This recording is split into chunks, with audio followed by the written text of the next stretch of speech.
ABC news కి స్వాగతం. ముందుగా ముఖ్యాంశాలు.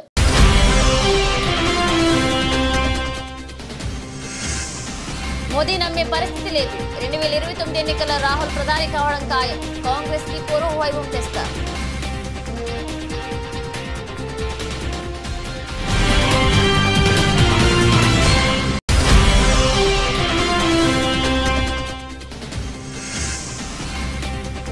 విశాఖ ఉక్కుకు సొంత గనులు కేటాయించిన నిరసన. కార్మిక సంఘాల ఐక్య వేదిక రాస్తారోకో భక్తులకు పోలీసులు ఏర్పాటు. నాయకుల ఈడ్చువేత.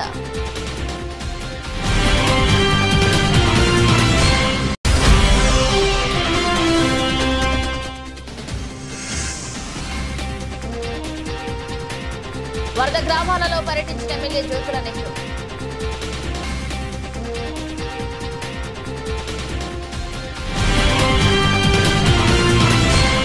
దేశవ్యాప్తంగా ఎన్డీఏకి పోటీగా ఇండియా కూటమి ఎదుగుతుందని 2029లో రాహుల్ గాంధీ ప్రధాని కావడం తథ్యమని తూర్పుగోదావరి జిల్లా కాంగ్రెస్ పార్టీ అధ్యక్షుడు డాక్టర్ టీకే విశ్వేశ్వరారెడ్డి తెలిపారు.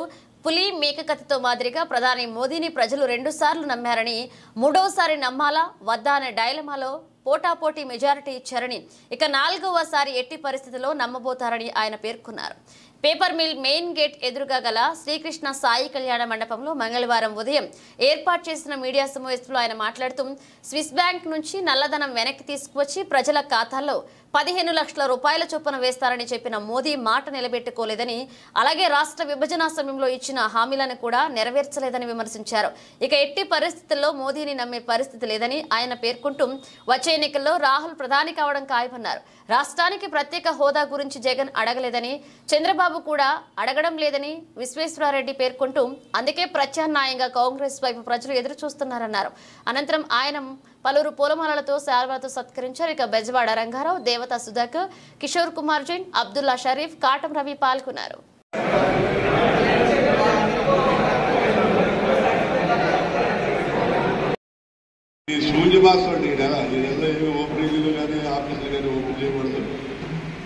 నెక్స్ట్ 3వ తారీఖు నుంచి భాద్రపద మాసం వస్తుందంటే మన దసరా ఉత్సవాలు వస్తాయి.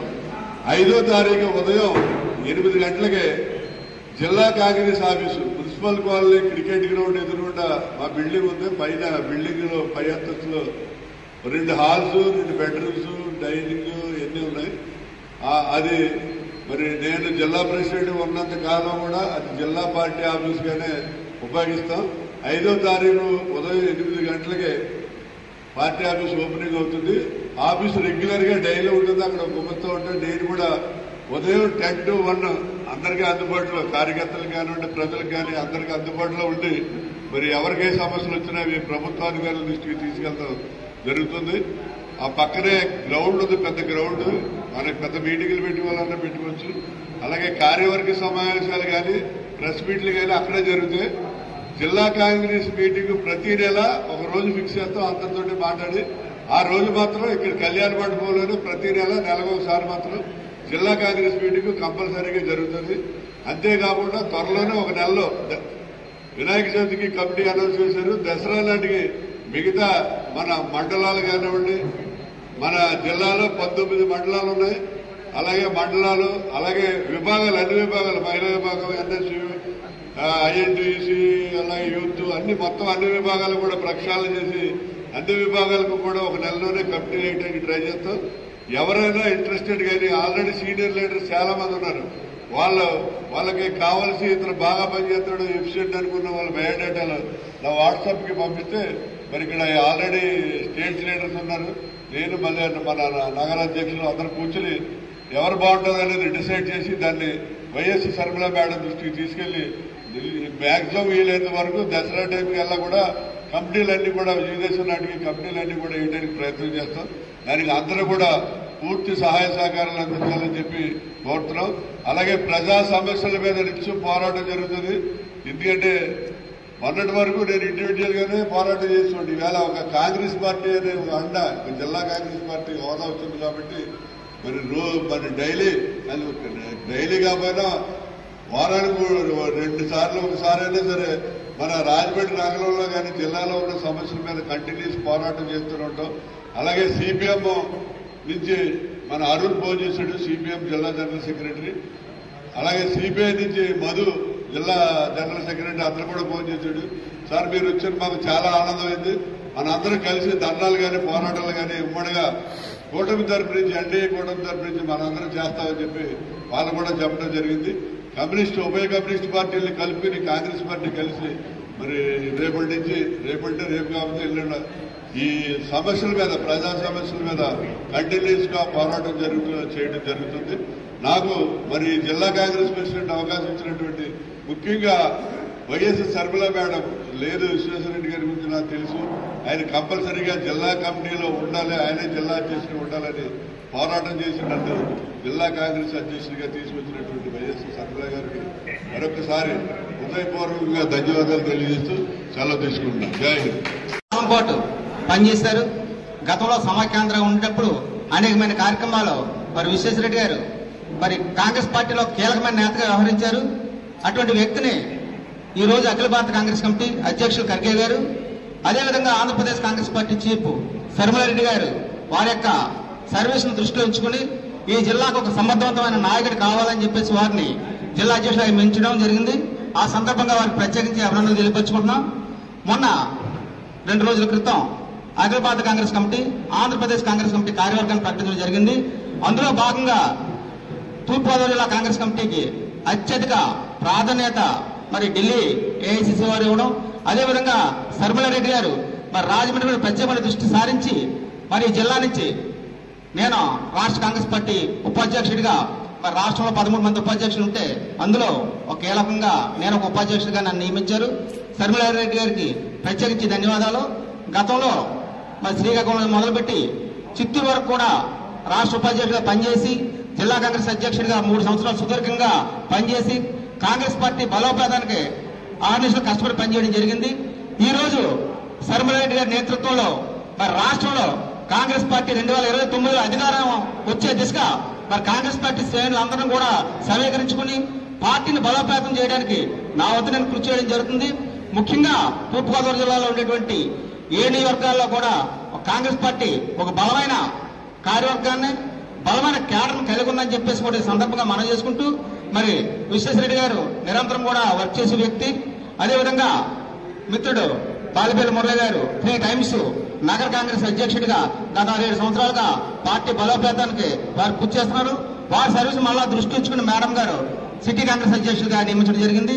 అదేవిధంగా అరుణకుమారి గారు జిల్లా కాంగ్రెస్ అధ్యక్షురాలుగా గతంలో పనిచేస్తారు.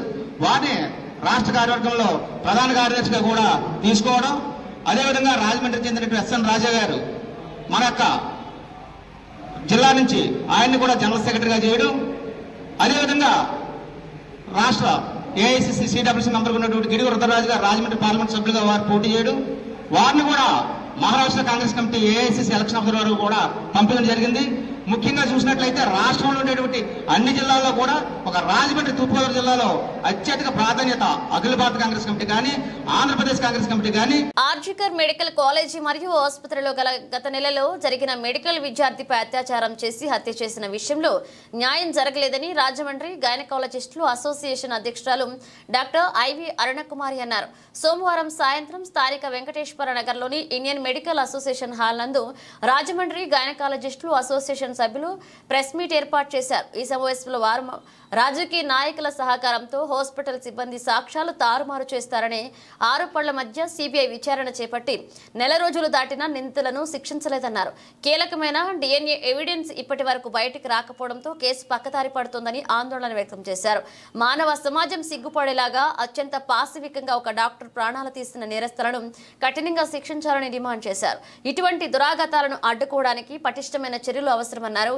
ఇప్పటికైనా ఉన్న చట్టాలను కఠినంగా అమలు చేయడం, లైంగిక హింసకు పాల్పడే వారికి కఠిన శిక్షలు పడేలాగా చేయాలని పేర్కొన్నారు. పాత్రికేయుల సమావేశంలో ప్రముఖ గైనకాలజిస్టులు ROG SY secretary Devisri, doctor Sandhyadevi, Sujatha, Venumadhavi, doctor Jyoti, doctor Deepti పాల్గొన్నారు.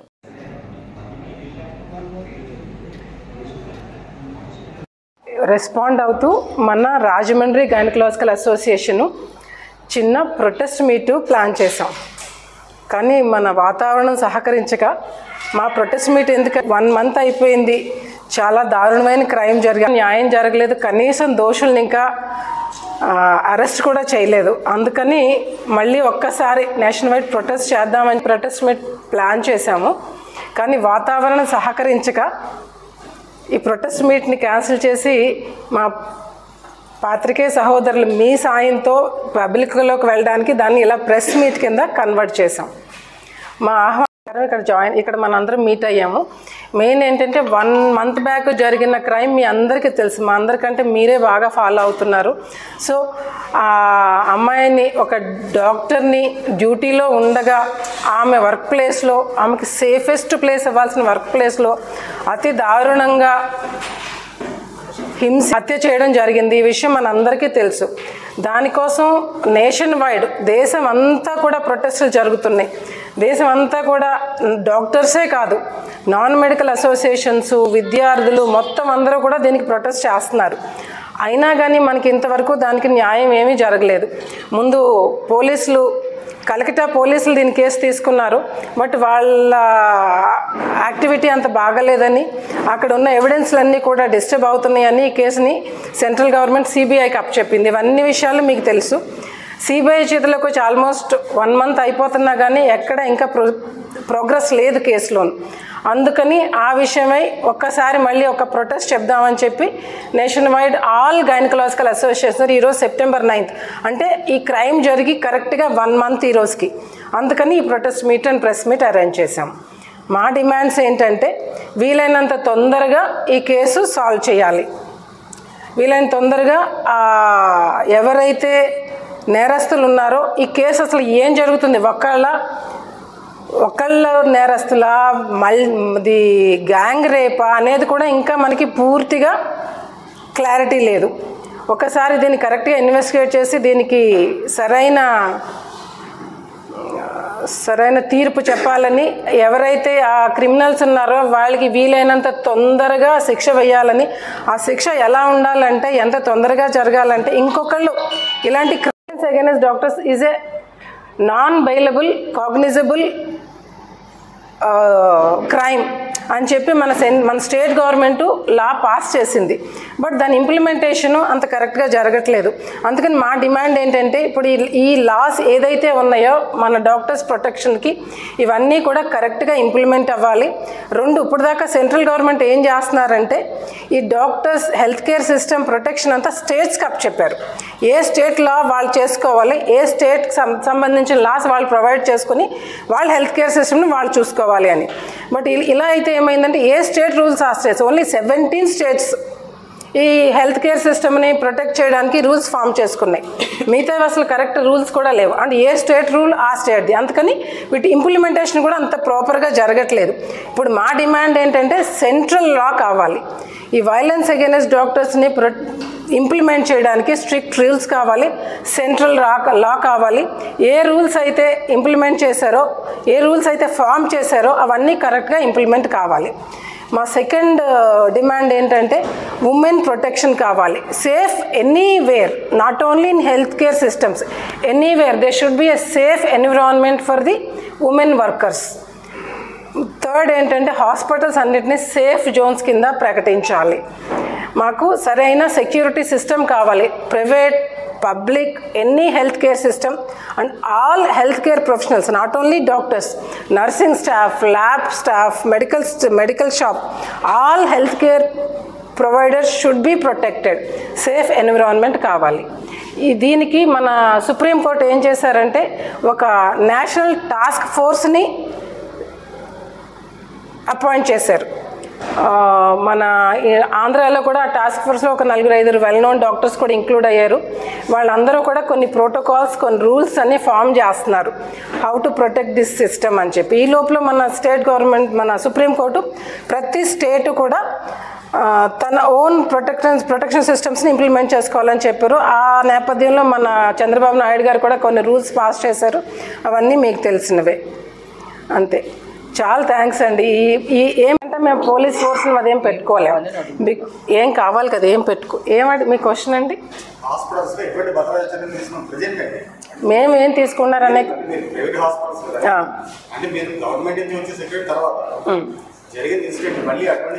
సో మేము మా అసోసియేషన్ కింద మేము ఒక టీం ఫామ్ చేసుకుంటున్నాం. ఒకటి ఎవరి హాస్పిటల్ వాళ్ళకి సెక్యూరిటీ గార్డ్ని పెట్టుకుంటాం and we are trying to form a team. So ఎవరికైనా ఏదైనా ప్రాబ్లం వచ్చినప్పుడు ఇమ్మీడియట్గా మా టీం అంతా మిగతా వాళ్ళకి హెల్ప్ చేయడానికి అంతేగా. అది మేము ప్రస్తుతం ఫామ్ చేసుకుంటాం మా సెక్యూరిటీ సిస్టమ్ అది. అండ్ ఇప్పుడు ఏంటంటే ఇమ్మీడియట్గా వితిన్ 1 day ఎఫ్ఐఆర్ అవ్వాలని మన చంద్రబాబు నాయుడు గారు చెప్పారు కాబట్టి ఏదైనా అవ్వగానే ఇమ్మీడియట్గా పోలీస్కి ఇన్ఫార్మ్ చేస్తే వెంటనే వాళ్ళు వచ్చి మాకు సెక్యూరిటీ ఇవ్వాలని. మీరు ఏదైనా ఫేస్ చేస్తే ప్రాబ్లమ్స్ ఏదైనా ఫేస్ చేస్తారు మేడం ఇటువంటి ఇష్యూస్లో పబ్లిక్ నుంచి పేషెంట్ బంధువుల నుంచి కానీ సంథింగ్ బయట నుంచి ఎవరైనా వచ్చిన ఇబ్బంది పెట్టి డాక్టర్లను కాదు ఈ స్టాఫ్ మీరు ఉమెన్ ప్రొటెక్షన్ వాళ్ళ నుండి అంటే ఎదుర్కొన్న ఇబ్బందులు ఏమైనా ఉంటాయా? అంటే ఇది అని ఖచ్చితంగా చెప్పలేనండి. చాలా ఇన్సిడెంట్స్ రాజమండ్రిలో జరిగినాయి, మీకు తెలుసు. ఏదైనా కొంచెం కేసు బ్యాడ్ అయితే వెంటనే హాస్పిటల్కి రావడం, డాక్టర్ ఏమైనా చేసుకోవడం, అవన్నీ హాస్పిటల్ బదులు కొట్టడం, ఇలాంటి incidents almost once in a while మన రాజమండ్రిలో జరగడం అనేది మన అందరికీ తెలుసు. ఇన్ఫ్యాక్ట్ ఏ డాక్టరు కూడా పేషెంట్ బ్యాడ్ అవ్వాలని కోరుకోరు. తనకి వీలైనంత, తనకు చేతనైనంత పేషెంట్ చక్కగా ట్రీట్మెంట్ చేసి బయటికి పంపిద్దామనే ప్రయత్నం. బ్యాడ్ స్టేజ్లో వచ్చినప్పుడు మనం దేవుళ్ళం కాదు కదా, మన ప్రయత్నం అంతా అయినా కానీ ఒక్కొక్కసారి వర్స్ట్ అవ్వచ్చు. అలాంటి టైంలో ఏం జరిగింది నాకంటే మీ అందరికీ ఇంకా బాగా తెలుసు. చాలా చోట్ల మన రాజమండ్రిలో, మన రావులపాలెంలో ఇలాంటి ఇన్సిడెంట్స్ జరుగుతున్నాయి. రీసెంట్గా రావులపాలెంలో కూడా హాస్పిటల్లో డాక్టర్కి ఏ సంబంధము లేదు, పేషెంట్ని ట్రీట్ చేస్తారు. విశాఖ ఉక్కు పరిరక్షణ కోసం కార్మిక సంఘాల ఐక్యవేదిక ఆధ్వర్యంలో మంగళవారం నిర్వహించిన రాస్తారోకోపై పోలీసులు జులుం ప్రదర్శించారు. స్థానిక శ్యామల సెంటర్లో సిఐటియు ఇతర కార్మిక సంఘాల ప్రతినిధులు శాంతియుతంగా రాస్తారోకో చేపట్టారు. తొలుత మానవహారం నిర్వహించారు. ఈ నేపథ్యంలో ట్రాఫిక్ అంతరాయం కలగదంటూ 2 టౌన్ పోలీసులు బలవంతంగా కార్మిక సంఘాల నేతలను పక్కకు తొలగించే ప్రయత్నం చేశారు. ఈ క్రమంలో కార్మిక సంఘాల నేతల పట్ల దురుసుగా ప్రవర్తించారు. ఓ ట్రాఫిక్ కానిస్టేబుల్ సిఐటియు ఉపాధ్యక్షులు టి అరుణ్ చొక్కా పట్టుకుని పక్కకు నెట్టడంతో ఉద్రిక్తత ఏర్పడింది. శాంతియుతంగా ఆందోళనలు నిర్వహిస్తున్న తమపై దురుసుగా ప్రవర్తించడం తగదని వారించినా కూడా పోలీసులు వెనక్కి తగ్గలేదు. రోడ్డుపై కూర్చుని ఆందోళన చేస్తున్న ప్రజా సంఘాల నాయకులైన టి తులసి, ఎన్ రాజాలను పోలీసు బలంగా నెట్టేయడంతో నేలపై పడిపోయారు. ఈ క్రమంలో రాజా చేతికి గాయమైంది. కార్మిక సంఘాల ప్రతినిధులు అడ్డుకోవడంతో పోలీసులు వెనక్కి తగ్గారు. ఓ దశలో సిఐ తీవ్ర ఆగ్రహానికి గురయ్యారు. అందరినీ పోలీస్ స్టేషన్కు తరలిస్తామంటూ ఊగిపోవడంతో అక్కడి పరిస్థితి భీతావహంగా మారిపోయింది. ఈ కార్యక్రమం సిఐటియు నాయకులు ఎం సుందర్బాబు, ఎస్ఎస్ మూర్తి, నరసింహమూర్తి, తులసి, బేబిరాణి, మాణిక్యాంబ, అన్నపూర్ణ, సోమేశ్వరరావు, రామకృష్ణ, మురళి, సిపిఎం నగర కార్యదర్శి బి పవన్, నాయకులు సుబ్రహ్మణ్యం, పోలిన వెంకటేశ్వరరావు, రాజా, రాంబాబు పాల్గొన్నారు.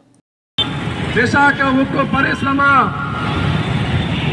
ప్రైవేటీకరించేటువంటి కుట్రల్లో భాగంగా బలైపోతా ఉంది.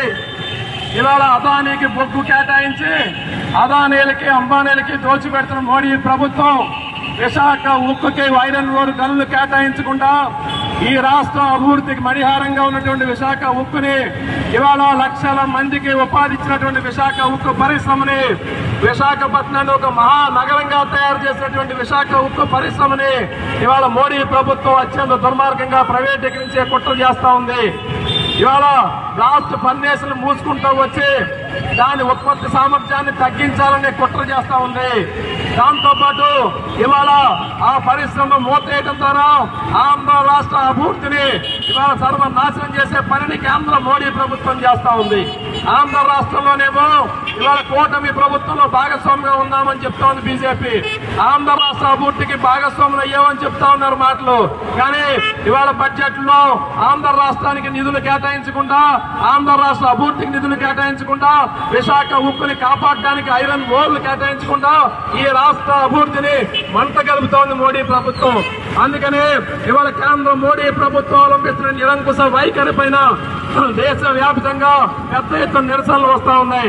ఆంధ్ర రాష్ట్రంలో అన్ని కేంద్ర కార్మిక సంఘాలు ఇవాళ ఐక్య వేదిక ఏర్పడి ఈ రాష్ట్ర యొక్క నిరసన కార్యక్రమాన్ని పిలిపివ్వడం జరిగింది. ఈ కార్యక్రమంలో పాల్గొన్నటువంటి వాళ్ళందరికీ, ఈ కార్యక్రమానికి సహకరించినటువంటి వాళ్ళందరికీ కూడా కేంద్ర కార్మిక సంఘాలు సిఐటియు, ఐఎఫ్టియు తరఫున అందరికీ ప్రత్యేకమైనటువంటి ధన్యవాదాలను తెలియజేస్తా ఉన్నాం. వాతావరణ శాఖ హెచ్చరికలకు గోదావరికి వరద హెచ్చరికల నేపథ్యంలో లోతట్టు ముంపు ప్రాంతాల్లో ప్రజలు అప్రమత్తంగా ఉండాలని జిల్లా యంత్రాంగానికి పూర్తి స్థాయిలో సహకరించాలని జిల్లా కలెక్టర్ పి ప్రశాంతి విజ్ఞప్తి చేశారు. మంగళవారం కలెక్టర్ ఛాంబర్ నుండి ఈ మేరకు ఒక వీడియో సందేశాన్ని ఇవ్వడం జరిగింది. రెవెన్యూ పోలీస్ యంత్రాంగం అప్రమత్తమై పునరావాస కేంద్రాలను తరలింపు అలాగే వరద నీరు చేరే మార్గాలలో హెచ్చరికలు జారీ చేసి ప్రజలను అప్రమత్తం చేయడం జరుగుతుందని తెలిపారు. భద్రాచలం వద్ద 47.50 అడుగులు రెండవ ప్రమాద స్థాయిలో వరద నీరు చేరడంతో దిగువ ప్రాంతానికి గోదావరి జలాలను విడుదల చేస్తున్నామని, ఈ నేపథ్యంలోనే ధవళేశ్వరం కాటన్ బ్యారేజీ వద్ద ప్రస్తుతం 8.36 లక్షల క్యూసెక్ల నీటిని దిగువకు విడుదల చేస్తున్నామన్నారు. మంగళవారం సాయంత్రానికి 10 లక్షలు చేరుకుని మొదటి ప్రమాద హెచ్చరిక జారీ చేయడం జరుగుతుందన్నారు. ధవళేశ్వరం బ్యారేజీ వద్ద రేపు ఉదయానికి 12 నుంచి 13 లక్షల క్యూసెక్ల వరద నీరు చేరే అవకాశం ఉన్న దృష్ట్యా రెండవ ప్రమాద హెచ్చరికను జారీ చేసే అవకాశం ఉందని స్పష్టం చేశారు.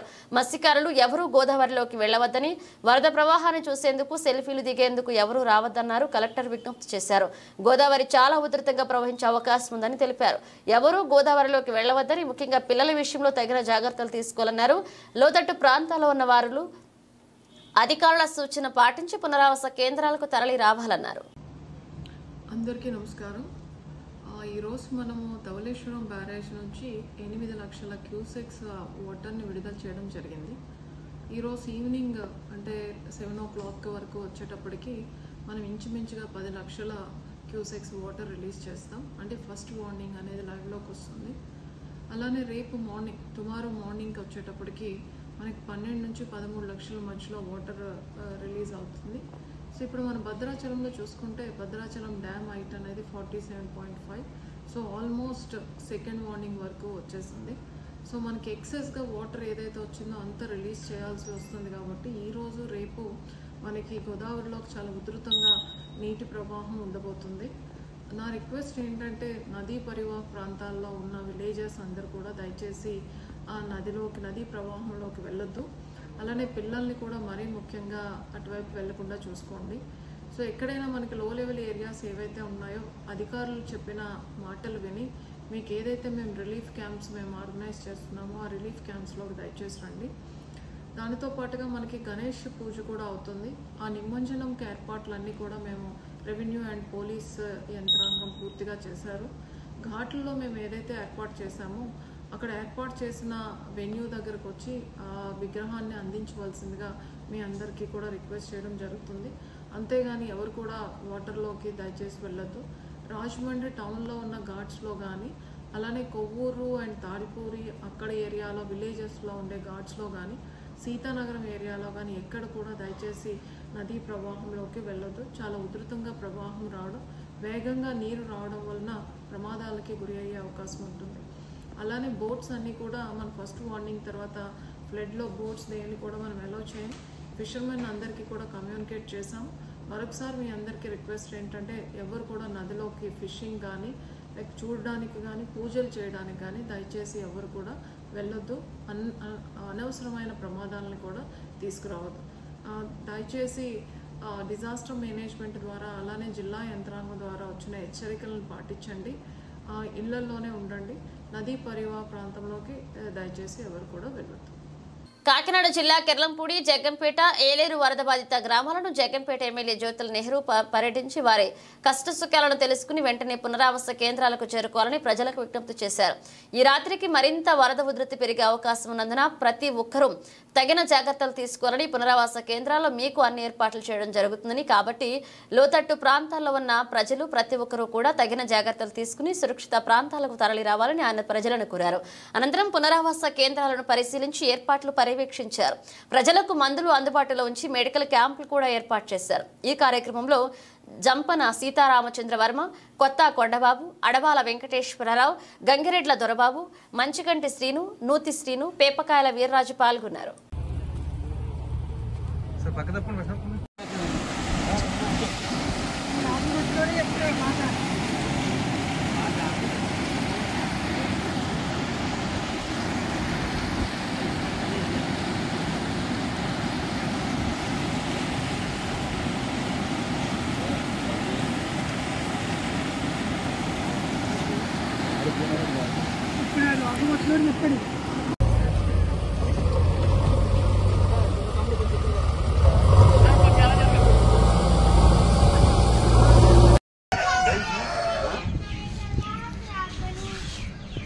ఒక గంట మీకు వెళ్తే గంటలో అయిపోతుంది.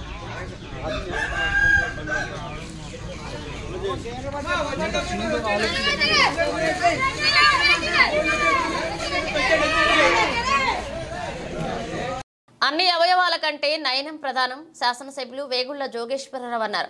డాక్టర్ బిఆర్ అంబేద్కర్ కోనసీమ జిల్లా కపిలేశ్వపురం మండలం చిన్నకోరుమిల్లి గ్రామంలో గల శ్రీ సీతారామర కాపు సామాజిక భవనం నందు శంకర నేత్రాలయ చెన్నై నగరం వారిచే ఉచిత కంటిపుర చికిత్సా శిబిరాన్ని ఎమ్మెల్యే వేగుళ్ల ప్రారంభించారు.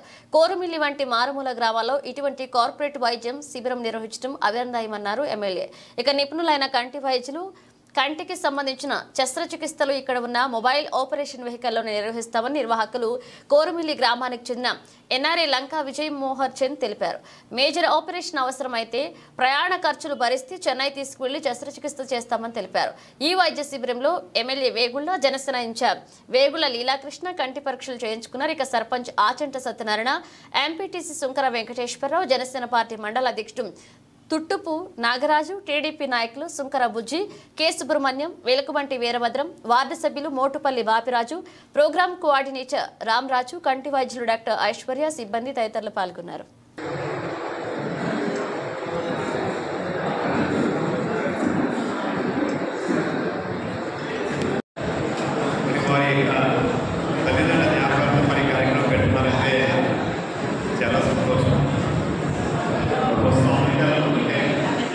అమెరికాలో సాఫ్ట్వేర్ ఉద్యోగం చేస్తూ మరి మన పుట్టిన ఏరియాకి, మన పుట్టిన గ్రామానికి ఏదో ఒక సహకారం చేయాలని మంచి ఆలోచనతో మరి మనకి అన్నింటికన్నా అతి ముఖ్యమైనది కళ్ళు.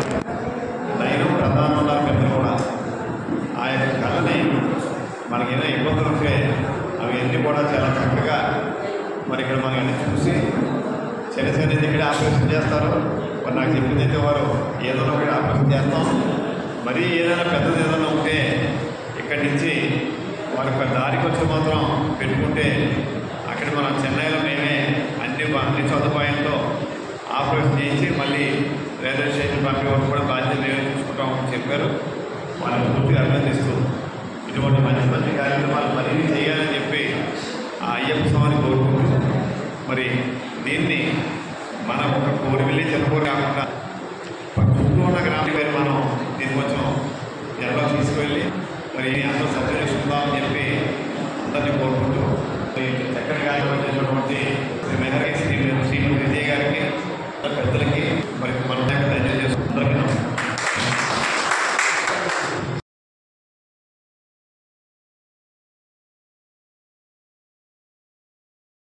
బులెటిన్ ముగించే ముందు హెడ్లైన్స్ మరోసారి.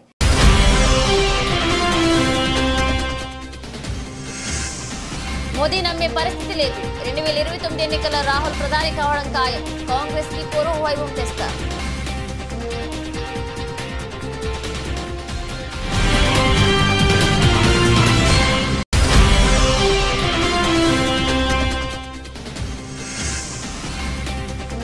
విశాఖ ఉక్కుకు సొంత గనులు కేటాయించాలని నిరసన. కార్మిక సంఘాల ఐక్య వేదిక రాస్తారోకో పక్కనకు పోలీసులు ఏర్పాటు. నాయకుల ఈడ్చువేత.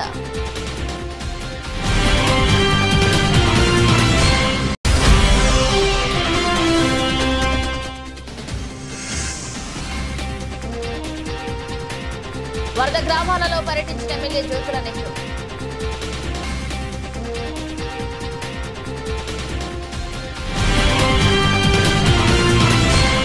ఇవి బులెటిన్ అప్డేట్స్. మన అప్డేట్స్తో మళ్ళీ కలుద్దాం.